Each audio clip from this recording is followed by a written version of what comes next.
እንዴት ነው ሳልወድን ያገባው ልበለው? ይገባኛል፣ ግን በዚህ ሁኔታ ታውስ ሁለታችሁ ናችሁ የምትጎዱት። የበፊት ፍቅረኛዬን ለመርሳት ነበር እኮ ያገባሁት። በመላመድ ማፈቅረው መስሎኝ ነበር፣ ግን የሱ ጥሩነት ካይምሮ በላው ነብኝ።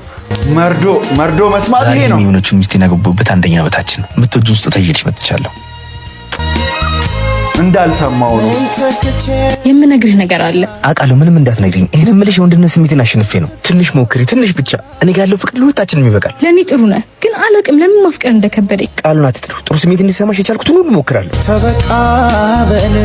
እንደውም ለምን ከከተማ አንወጣም? ሁሉንም ትረሽ እኮ ትችያለሽ። እባክህ ከዚህ በላይ አትጎዳ። ሁሉንም ተውን፣ አዲስ ህይወት ጀምር። እንዳጨርሽው አልኩሽ አይደል? ምናልባት እኮ ልጅ ብንወልድ ይህ ስሜት ሊስተካከል ይችላል። በፍጹም እንደዚህ ማለውን አይችልም። እኔ ይህን ማድረግ አልፈልግም። ወይኔ ሲያሳዝን፣ እየወደደ በቃ እኔ ከምታስበው በላይ ከብርሃለሁ፣ ግን ላንተ የምገባ ሴት አይደለሁም። አንዳንድ እውነታዎችን እየመረረንን ቢሆን መቀበል አለብን። እና በቃ ነገባው የበፊት ህይወቴን ለመርሳት ነበር። በመላመድ ውስጥ የማፈቅር መስሎኝ ነበር፣ ግን ተሳስቻለሁ እና ከዚህ በላይ አንተ መጉዳት አልፈልግም። እና እሱ ያንቺ ኤክስፐሪመንት መስሪያ ነው። ሁሉም የኔ ስህተት ነው። እኔ የገፋሁት ፍቅር የሚሰጠኝን ለመቀበል ዝግጁ ነኝ። አንተ ግን ንጹህ ልብ ስላለ ፈጣሪ ይክስሃል። ደህና ሁን።